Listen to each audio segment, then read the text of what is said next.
हे मधुसूदन, तुम कहते हो कि मनुष्य अपनी अंतिम सांस तक भी माया मोह में पड़ा रहता है, तो इसी कारण जन्म के चक्र में फंस जाता है। परंतु तुम्ही ने इस माया में सृष्टि की रचना करके और दूसरी ओर मनुष्य को चंचल मन प्रदान करके दोनों को एक दूसरे में उलझा दिया है। पग पग पर मनुष्य के बहकने के लिए अनगिनत आकर्षण पैदा किए हैं। मनुष्य इसके जाल में उलझा रहता है। और क्षमा करना, तुम्हें जाल बिछाकर किसी शिकारी या बहेलिए की भांति जाल में फंसे मनुष्य के हाथ पैर मारने, उसके छटपटाने का तमाशा देखते रहते हो। नहीं अर्जुन, मैं तमाशा नहीं देखता, बल्कि अपनी माया की लीला देखता हूं। फिर भी केवल निहारते ही रहते हो ना, सहायता तो नहीं करते कि बेचारा प्राणी इधर उधर भटक रहा है, रास्ता भूल पड़ा है। तुम्हारे मन में बेचारे मनुष्य की सहायता करने का विचार तभी नहीं आता कि आगे बढ़कर उसका हाथ थाम लूं, उससे सच्चा रास्ता दिखाऊं। बिल्कुल आता है, और मैं मनुष्य की सहायता भी करता हूं। परंतु कब कब करते हो तुम उसकी सहायता? मैं तो देख रहा हूं कि तुमने कर्म का विधान बना दिया है, जन्म मरण का चक्र चला दिया है और इस चक्रव्यूह में मनुष्य को फंसा दिया है। ये तो कोई बात नहीं हुई, ये तो कोई सहायता नहीं हुई। मैं सहायता अवश्य करता हूं। अपने भक्त को मैं कभी बेसहारा नहीं छोड़ता, परंतु मनुष्य मेरी ओर देखे सहायता के लिए, मेरी ओर बढ़े तो मैं उसकी सहायता करूं ना। परंतु वो मेरी ओर बढ़ने के बजाय अपने अहंकार में डूबा रहता है, अपने बाहुबल के घमंड में पड़ा रहता है। वो तो इस भ्रम में पड़ा रहता है कि संसार में उससे बढ़कर कोई नहीं है। वो तो केवल अपनी बुद्धि और अपने बल पर ही भरोसा करता है। अपने बाहुबल पर उसे अपने परमात्मा से भी अधिक विश्वास होता है।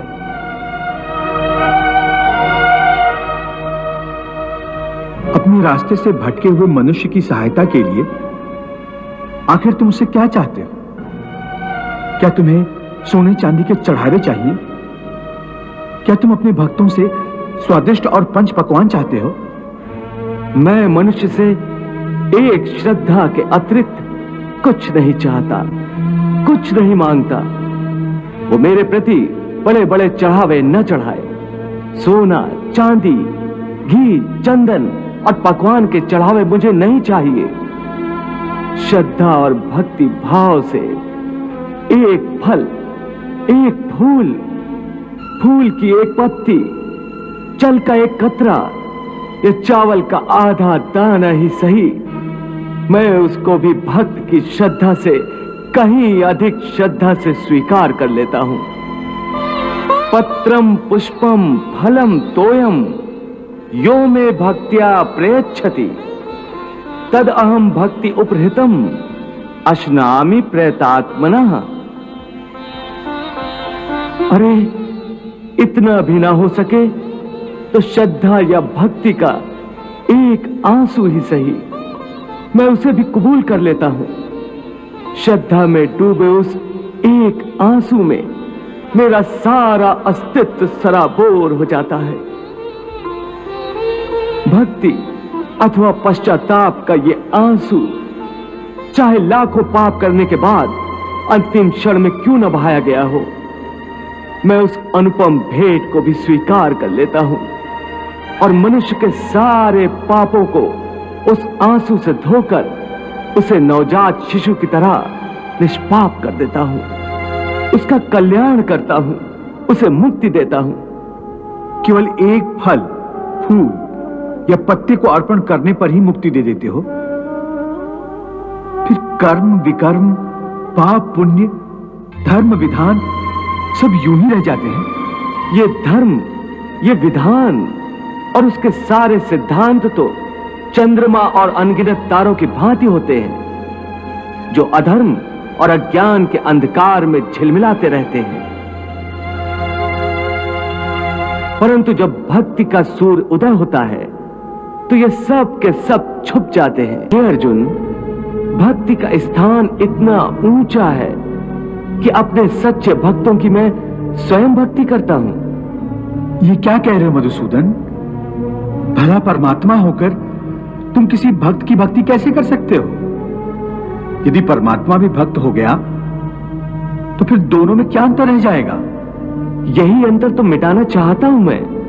भक्त और भगवान के बीच कोई सीमा रेखा नहीं खिंचती। भक्ति तो भगवान और भक्त के बीच एक पवित्र रिश्ता है। जैसे प्रेम किसी प्रेमिका और उसके प्रेमी को एक बंधन में बांधकर एक कर देता है, उसी प्रकार भक्त के द्वारा भक्त अपने भगवान में तथा भगवान अपने भक्त में समा जाते हैं। दोनों एक रूप हो जाते हैं। हे भक्त वत्सल, हे भक्तों के भक्त, हे देवताओं के देवता, हे योगेश्वर, हे ब्रह्मांड नायक, आपने मुझ अज्ञानी को, पाप के भागी को अपनी कृपा से जो ब्रह्म ज्ञान प्रदान किया है, मुझे अज्ञान के अंधकार से ज्ञान के प्रकाश में ला खड़ा किया है, उसके लिए मैं आपका आभारी हूं। इतना आभारी कि यदि मैं लाखों वर्षों तक भी आपके श्री चरणों में माथा टेके रखूं और अपनी आंखों से आंसू बहा बहा कर सैकड़ों विशाल समुद्र भर दूं, तब भी इस उपकार को चुका नहीं सकूंगा। इस परम गोपनीय तथा आध्यात्मिक विद्यादान के लिए आपका कोटि कोटि धन्यवाद। आपकी इस परम ज्ञान के आगे मैं अपना माथा टेकता हूं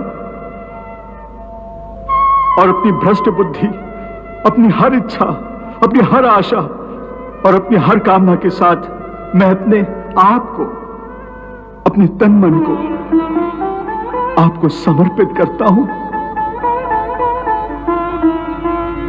ये सब कुछ आपकी ही दया का दान था जो मैं आपके श्री चरणों में रखता हूं,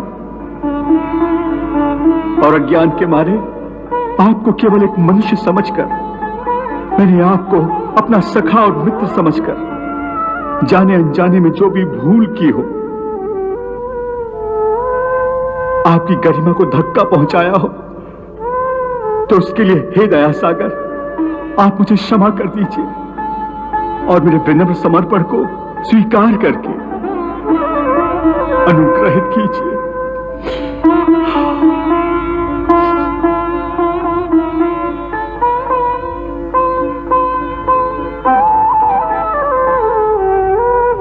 हे अर्जुन, देखो इन आंसुओं को। इन आंसुओं की गंगा में तुमने अपनी हर भूल, हर पाप को धो डाला है। अब तुम निष्पाप हो गए हो।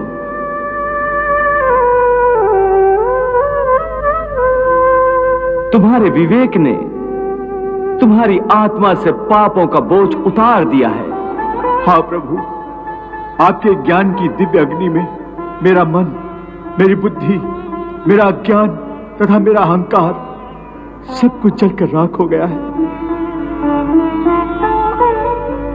मेरी आत्मा से सारा बोझ उतर गया है। मुझे ऐसे लग रहा है जैसे एक चींटी किसी पत्ते पर बैठकर तूफानी नदी को पार कर लेती है।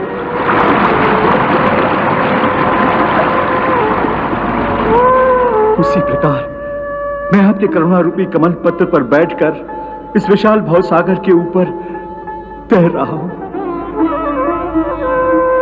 जिस प्रकार अंत समय एक मृतक शरीर आत्मा से दूर हो जाता है, उसी प्रकार इस समय मेरी सब आसक्तियां, सब आशाएं, समस्त कामनाएं मुझसे दूर चली गई और मैं प्रकाश की एक किरण की भांति हल्का हो गया हूं। अब जैसे मेरे सारे अस्तित्व पर कोई बोझ नहीं रहा। चारों ओर केवल प्रकाश ही प्रकाश है। तुम धन्य हो अर्जुन, तुम धन्य हो। इस क्षण जिस परम अवस्था में तुम पहुंच गए हो, उस अवस्था में युगों युगों में कोई महात्मा मेरी विशेष कृपा से पहुंच पाता है। मित्रों, भगवान श्री कृष्ण कहते हैं, मनुष्य का सबसे बड़ा शत्रु उसका अहंकार है और मनुष्य का सबसे बड़ा मित्र उसकी भक्ति है। मनुष्य जब अपने अहंकार में डूबा रहता है तो वह सोचता है कि सब कुछ उसी के बल पर है। वह मानता है कि धन उसका है, शक्ति उसकी है, ज्ञान उसका है, प्रतिष्ठा उसकी है, परंतु वह भूल जाता है कि यह सब कुछ भगवान श्री कृष्ण की ही देन है। श्री कृष्ण कहते हैं, जब तक मनुष्य अपने अहंकार में डूबा रहेगा तब तक उसकी सहायता करना व्यर्थ है, क्योंकि सहायता देने से उसका घमंड और बढ़ेगा, और जब घमंड बढ़ता है तो विनाश भी निश्चित है। इतिहास इसका साक्षी है। रावण बलवान था, विद्वान था, धनवान था, परंतु उसका अहंकार ही उसका पतन बना। कंस राजा था, सेनाएं थीं, सत्ता थी, परंतु अहंकार ने उसे विनाश के मार्ग पर पहुंचा दिया। दुर्योधन वीर था, परंतु अहंकार ने ही उसका अंत किया। इसके विपरीत देखो, भक्त प्रहलाद, भक्त मीरा, भक्त सुदामा, इनके पास न धन था, न शक्ति थी, न प्रतिष्ठा थी, फिर भी आज संसार इन्हें याद करता है। क्यों? क्योंकि इन्होंने अहंकार त्याग दिया था और केवल श्री कृष्ण की भक्ति को अपनाया था। और जब भक्ति अपनाई तो स्वयं श्री कृष्ण इनके साथ खड़े हो गए। हे मनुष्यों, याद रखो, अहंकार में डूबे मनुष्य को कोई नहीं बचा सकता, परंतु भक्त को बचाने के लिए स्वयं भगवान अवतार ले लेते हैं। गीता में कृष्ण कहते हैं, परित्राणाय साधूनाम विनाशाय च दुष्कृताम धर्म संस्थापनार्थाय संभवामि युगे युगे, अर्थात साधु भक्तों की रक्षा के लिए, दुष्टों के विनाश के लिए और धर्म की स्थापना के लिए मैं हर युग में प्रकट होता हूं। मित्रों, अहंकार अंधकार है, भक्ति प्रकाश है। अहंकार बंधन है, भक्ति मुक्ति है। अहंकार मृत्यु की ओर ले जाता है, भक्ति अमृत की ओर ले जाती है। मनुष्य जब अहंकार करता है तो उसका हृदय कठोर हो जाता है। वह दूसरों के दुख को नहीं देखता, वह दूसरों की सहायता नहीं करता, वह केवल अपने मैं और मेरे में डूबा रहता है। ऐसे मनुष्य को भगवान श्री कृष्ण कभी सहारा नहीं देते, परंतु जब वही मनुष्य झुक जाता है, जब वह कहता है, हे कृष्ण, मैं कुछ नहीं हूं, सब कुछ आप ही हैं, जब उसके हृदय में भक्ति का दीप जलता है, तब भगवान स्वयं उसकी ओर दौड़ पड़ते हैं। भगवान श्री कृष्ण कहते हैं, अनन्याश्चिंतयन्तो मां ये जनाः पर्युपासते तेषां नित्याभियुक्तानां योगक्षेमं वहाम्यहम्। जो भक्त एकनिष्ठ होकर मेरा चिंतन करते हैं, मैं स्वयं उनका योगक्षेम वहन करता हूं, मैं उनकी कमी पूरी करता हूं और उनकी रक्षा करता हूं। मित्रों, यही कारण है कि भगवान श्री कृष्ण भक्त के साथ रहते हैं। अहंकारी की सहायता नहीं करते, क्योंकि अहंकारी सोचता है, मुझे किसी की आवश्यकता नहीं। भक्त कहता है, हे प्रभु, मुझे केवल आपकी आवश्यकता है। अहंकारी अकेला हो जाता है, भक्त कभी अकेला नहीं होता, क्योंकि उसके साथ स्वयं श्री कृष्ण होते हैं। देखो, भक्त विदुर ने कभी राजमहल का सुख नहीं चाहा, पर कृष्ण ने स्वयं उसके घर जाकर भोजन किया। भक्त मीरा ने समाज का तिरस्कार सहा, पर कृष्ण ने उसकी भक्ति स्वीकार की। भक्त सुदामा निर्धन था, पर कृष्ण ने उसे धन और सम्मान दोनों दिया। यह है भक्ति का फल, यह है अहंकार का अंत। हे मनुष्यों, आज भी यही सत्य है, जो अहंकार में जी रहा है वह दुखी है, भटका हुआ है, पर जो भक्ति में जी रहा है वह शांत है, आनंदमय है और सुरक्षित है। इसलिए त्यागो अहंकार, अपनाओ भक्ति, क्योंकि अहंकार कभी तुम्हें कृष्ण तक नहीं ले जाएगा, केवल भक्ति ही कृष्ण तक ले जाएगी। मित्रों, जब मनुष्य कृष्ण की ओर बढ़ता है तो कृष्ण उसकी ओर दौड़ पड़ते हैं। भक्त को केवल एक कदम चलना होता है, बाकी राह कृष्ण स्वयं तय करते हैं। याद रखो, अहंकार मृत्यु का द्वार है, भक्ति अमृतत्व का मार्ग है। अहंकार दुख का कारण है, भक्ति सुख का स्रोत है। अहंकार बंधन है, भक्ति मुक्ति है। तो आओ हम सब मिलकर संकल्प लें कि हम अहंकार का त्याग करेंगे और भगवान श्री कृष्ण की भक्ति अपनाएंगे, क्योंकि वही सच्चा मार्ग है, वही जीवन का सार है और वही परम सत्य है। जय श्री कृष्ण।